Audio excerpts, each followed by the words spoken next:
Hey, what's up, everybody? It is your favorite twin, and we are back for another read aloud of Just Mercy. So, it just now occurred to me that you all are going to be listening to this read aloud in 2026. And right now, it is December 31st, 2025, New Year's Eve. So, hopefully, it's a good start to 2026 in the future where you all are.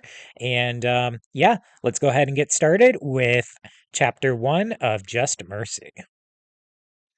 Chapter 1 Mockingbird Players. I was in my late 20s and about to start my fourth year at the Southern Prisoners Defense Committee, SPDC, when I met Walter McMillian. His case was one of the many I was trying frantically to keep up with. After all, a crisis was growing. Alabama had no public defender system, which meant that many death row prisoners didn't have lawyers to represent them. My friend Eva Ansley was at an Alabama prison project to track cases and match lawyers to prisoners. In 1988, we got federal funding to create a legal center that could represent people on death row. I'd already worked on lots of death penalty cases in several southern states, sometimes winning a stay, which puts a stop to the execution just minutes before an electrocution was scheduled. When I'd last visited death row, I met with five desperate condemned men: Willie Tabb, Vernon Madison, Jesse Morrison, Harry Nix, and Walter McMillian. The most memorable thing about Walter was how insistent he was that he'd been wrongly convicted. Mr. Bryan, I know it may not matter to you, but it's important to me that you know that I'm innocent and didn't do what they said I did. No, not no kind of way, he told me in the meeting room. His voice was level but laced with emotion. I nodded. I had learned to accept what clients tell me until the facts suggest something else. I'm sure I'm not the first person on death row to tell you that they're innocent, but I really need you to believe me. My life has been ruined. This lie they put on me is more than I can bear, and if I don't get help from someone who believes me. His lips began to quiver, and he clenched his fist to stop himself from crying. I'm sorry. I know you'll do everything you can to help me, he said, his voice quieter. My instinct was to comfort him. His pain seemed so sincere. There wasn't much I could do, but I reassured him that I would look at everything carefully. Back at the office, I went through the mounds of records until I found the transcripts from Walter McMillian's trial. The trial had been short. I started reading. All right, we're going to go ahead and answer that first question. How would you describe Walter McMillian's situation? There's some details that might be important for this question. It says in this paragraph the most memorable thing about Walter was how insistent he was that he'd been wrongly convicted, and the fact that he says that he's innocent and didn't do what they said I did, not no kind of way. If you need a sentence starter, you can use I would describe his situation as blank. All right, let's go ahead and continue. Walter McMillian was at least 15 years older than me, not particularly well educated, and he hailed from a small rural community. Though he had lived in Monroe County his whole life, he had never heard of the author Harper Lee, also a Monroeville, Alabama native, or her award-winning novel To Kill a Mockingbird. Mockingbird tells the story of an innocent black man who is accused of R-wording a white woman in the 1930s and is bravely defended by Atticus Finch, a white lawyer. What is often overlooked is that the black man falsely accused in the story was not successfully defended by Atticus. Tom Robinson, the wrongfully accused black man, is found guilty. Later, he dies when, full of despair, he makes a desperate attempt to escape from prison. He is shot 17 times in the back by his captors. While the novel captivated millions of readers and confronted them with some of the realities of race and justice in the South, its harder truths did not take root.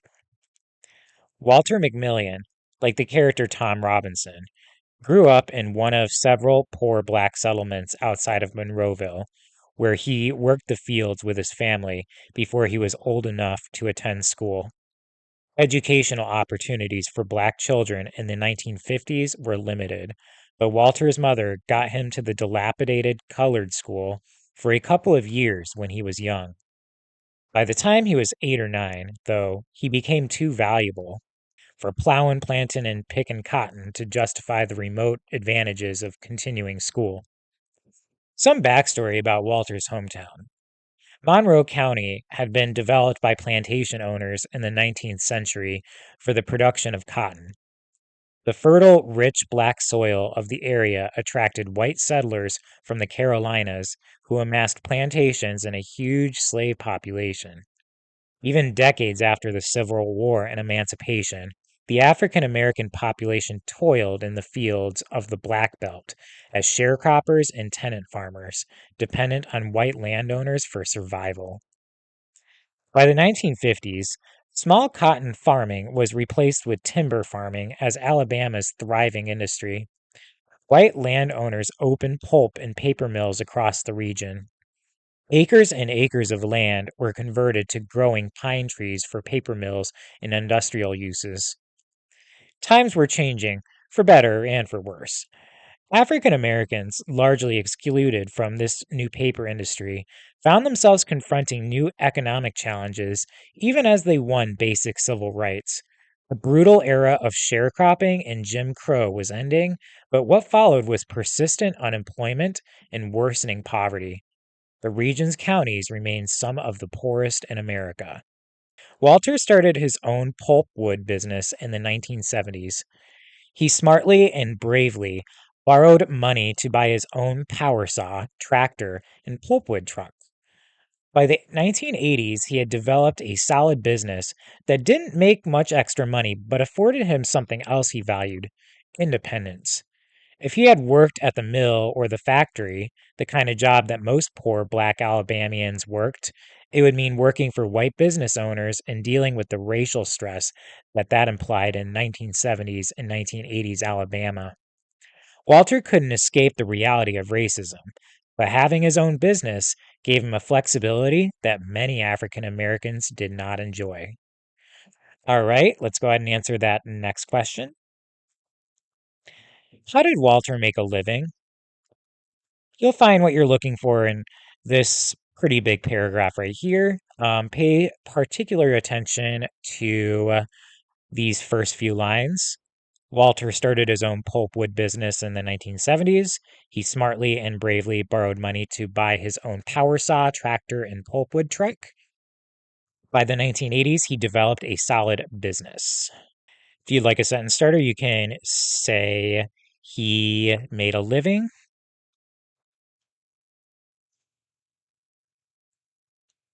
by blank. All right, let's go ahead and continue. Walter's independence won him respect and admiration, but it also sparked contempt and suspicion. His freedom was, to some of the white people in town, well beyond what African Americans with limited education could achieve through legitimate means. Still, he was pleasant, respectful, generous, and accommodating, which made him well liked by the people, black or white, with whom he did business. Like anyone, Walter had his flaws. Though he and his wife Minnie had 3 children, it was well known that he was romantically involved with other women. Tree work is notoriously demanding and dangerous. With few ordinary comforts in his life, the attention of women was something Walter did not easily resist. There was something about his rugged exterior, his long bushy hair and uneven beard, combined with his generous and charming nature, that attracted the attention of some women. Walter grew up understanding that it was forbidden for a black man to be intimate with a white woman. He didn't initially think much of the flirtations of Karen Kelly, a young white woman he'd met at the Waffle House where he ate breakfast. She was attractive, but he didn't take her too seriously. When her flirtations became more explicit, Walter hesitated, and then persuaded himself that no one would know. After a few weeks, it became clear that his relationship with Karen was trouble. She was younger and married. As word got around that the two were friends, she seemed to take a mischievous pride in her intimacy with Walter. When her husband Joe found out, things quickly turned ugly. Karen and Joe had been unhappy and were already planning to divorce. Now, Joe was threatening to take custody of their children and to disgrace her by exposing her relationship with a black man. Soon enough, Walter received a subpoena summoning him to testify at a hearing about the Kellys' custody battle. He knew it was going to cause him serious problems. Nervously, he went to the courthouse.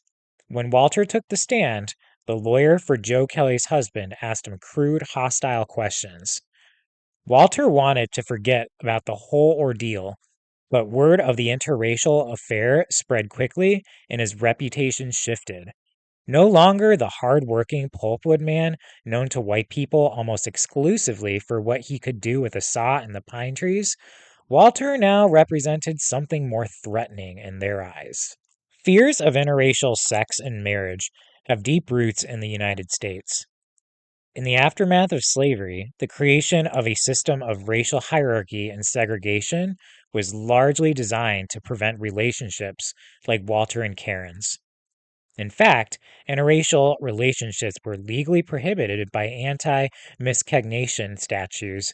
The word miscegnation came into use in the 1860s when supporters of slavery coined the term to promote the fear of interracial sex and marriage and the race mixing that would result if slavery was abolished. For over a century, many Southern law enforcement officials saw it as part of their duty to punish black men who had been intimate with their white women. The federal government had promised racial equality to freed former slaves during the short period of Reconstruction. But after federal troops left Alabama in the 1870s, white supremacy swiftly returned, and a series of racially restrictive laws enforced the subordination of African Americans. Voting rights were taken away. Interracial sex and marriage were criminalized, and states throughout the South used the anti miscegnation laws to justify the forced sterilization of poor and minority women. Forbidding sex between white women and black men became an intense preoccupation throughout the South.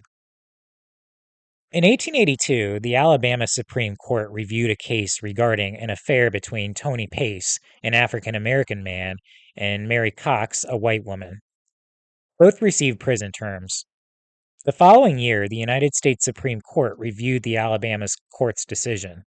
Using separate but equal language, just as the Plessy v. Ferguson case would 20 years later, the court unanimously upheld Alabama's ban on interracial sex and marriage. Following the court's decision, many southern and midwestern states passed racial integrity laws that made it illegal for African Americans and sometimes Native Americans and Asian Americans to marry or have sex with white people. It wasn't until 1967 that the U.S. Supreme Court finally struck down anti-miscegnation statutes in Loving versus Virginia, but restrictions on interracial marriage persisted even after that landmark ruling. It was only in 2000 that the issue got on Alabama's statewide ballot, where a majority of voters chose to eliminate the ban, although 41% still voted to keep it. Occasionally drinking too much, getting into a fight, or even having an extramarital affair, these slip ups weren't significant enough to destroy the reputation and standing of an honest and industrious black man. But interracial dating, particularly with a married white woman, was for many whites a transgression in its own unique category of danger, with correspondingly extreme punishments. Hundreds of black men have been lynched for even unsubstantiated suggestions of such intimacy.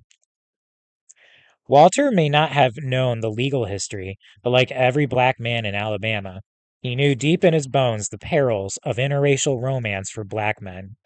Nearly a dozen people had been lynched in Monroe County, and dozens of additional lynchings had been taken place in neighboring counties. These lynchings were acts of terror, inspiring fear that any encounter with a white person, any social misstep, any unintended slight, any ill advised look or comment could trigger a gruesome, even deadly attack. Walter heard his parents and relatives talk about lynchings when he was a young child. When he was 12, the body of Russell Charlie, a black man from Monroe County who is reputed to have had an interracial romance, was found hanging from a tree in Redenburg, Alabama. Walter remembered well the terror that shot through the black community in Monroe County when Charlie's lifeless, bullet ridden body was found swinging in a tree. And now it seemed to Walter that everyone in Monroe County was talking about his own relationship with Karen Kelly. It worried him in a way that few things ever had. All right, let's go ahead and answer that next question. Why were white men bitter and resentful towards Walter? You'll find what you're looking for in these few sentences. Walter may not have known the legal history, but like every black man in Alabama, he knew deep in his bones the perils of interracial romance for black men. And also, it seemed to Walter that everyone in Monroe County was talking about his relationship with Karen Kelly. It worried him in a way that few things ever had. If you'd like a sentence starter, you can use they were bitter and resentful toward Walter because blank. All right, let's go ahead and finish up the chapter and answer that last question. A few weeks later, an even more unthinkable act shocked Monroeville. In the late morning of November 1st, 1986, Rhonda Morrison, a white 18-year-old college student and the beautiful young daughter of a respected local family, was found shot dead on the floor of Monroe Cleaners, the shop where she had worked. Murder was uncommon in Monroeville. The death of a young Rhonda was a crime unlike anything the community had ever experienced. She was popular, an only child, and the kind of girl whom the entire white community embraced as a daughter. The police initially believed that no one from the community, black or white, would have done something so horrific. They pursued two Latino men who had been spotted in Monroeville looking for work the day Rhonda Morrison's body was found. Police tracked the suspects down in Florida, but found that they could not have committed the murder. The former owner of the cleaners, an older white man named Miles Jackson, fell under suspicion, but there was no evidence that pointed to him as a killer. The current owner of the cleaners, Rick Blair, was questioned but considered an unlikely suspect. Within a few weeks, the police had tapped out their leads. People in Monroe County began to whisper about the incompetence of the police. Why couldn't they even find a suspect? People murmured. Tom Tate was elected the new county sheriff days after the murder took place, and folks started to question whether he was up to the job. After all, a murderer was on the loose. Meanwhile, Walter was wrestling with his own problems. He had been trying to end his relationship with Karen Kelly. The child custody proceedings and public scandal had taken a toll on her. She had started using drugs and seemed to fall apart. She began to associate with Ralph Myers, a white man with a badly disfigured face and lengthy criminal record. The relationship with Myers brought Karen to rock bottom. Together, they became involved in dealing drugs. They were also implicated in another surprising crime, the murder of Vicki Lynn Pittman, a young woman from neighboring Escambia County. While the death of Vicki Pittman was news, it failed to compare with the continuing mystery surrounding the death of Rhonda Morrison. Vicki came from a poor white family, several of whose members were incarcerated. It was as if her lower social standing caused her life and her death to be seen as less valuable than Rhonda Morrison's. Police quickly concluded that Ralph Myers had been involved in the Pittman murder. When the police interrogated him, they encountered a man as psychologically complicated as he was physically scarred. Emotional and frail, Ralph craved attention. His skills lay in manipulation and misdirection. He believed that everything he said had to be epic, shocking, and elaborate. As a child living in foster care, he had been horribly burned in a fire. A burn so scarred and disfigured his face and neck that he needed multiple surgeries to regain basic functioning. He'd grown used to strangers staring and wincing at his scars. He was a tragic outcast who lived on the margins. So he tried to compensate by pretending to have inside knowledge about all sorts of mysteries. Myers eventually admitted that he may have played an accidental role in Pittman's death, but quickly put the blame for the murder itself on others. The more he talked, the less believable his story sounded. Officials began to suspect that Myers was the only killer and was desperately trying to cover his tracks. Ralph Myers was illiterate, but he knew it was the Morrison crime that was preoccupying investigators. He changed his story again. This time, he told investigators that he had been involved in the murder of Vicki Pittman along with Karen Kelly and her black boyfriend, Walter McMillian. But that wasn't all. He also told police that McMillian was responsible for the murder of Rhonda Morrison, too. That assertion got the attention of law enforcement officials, who were eager to pin the murder on someone. To see whether Ralph Myers and Walter McMillian were actually in cahoots, an ABI, Alabama Bureau of Investigation agent, asked Myers to meet Mr. McMillian at a store. Agents would monitor the encounter, watching from afar. The test would be whether the two men recognized each other. Once Myers entered the store, he was not able to identify Walter McMillian. He had to ask the owner of the store to point Mr. McMillian out. He then delivered a note to Mr. McMillian, supposedly written by Karen Kelly. According to witnesses, Walter seemed confused both by Myers, a man he had never seen before, and the note itself. Walter threw the note away and went back to what he was doing. He paid little attention to the whole odd encounter. The ABI agents were left with plenty of evidence indicating that the two men had never met, let alone committed murders together. Still, they persisted with the McMillian theory. Time was passing, 7 months by now, and the community was fearful and angry. They desperately needed an arrest. Monroe County Sheriff Tom Tate did not have much law enforcement experience. Now, 4 months into his term as sheriff, he faced a seemingly unsolvable murder and intense public pressure. But there was no evidence against Mr. McMillian. No evidence except that he was an African American man involved in an adulterous interracial affair, which meant he was reckless and possibly dangerous, even if he had no prior criminal history and a good reputation. Maybe that was evidence enough. All right, let's go ahead and answer that last question. Why did the police suspect Walter of murder? You'll find that information in this paragraph right here. He changed his story again. He being the boyfriend of Karen Kelly, Ralph Myers. This time he told investigators that he had been involved in the murder of Vicki Pittman along with Karen Kelly and her black boyfriend, Walter McMillian. That wasn't all. He also told police that McMillian was responsible for the murder of Rhonda Morrison, too.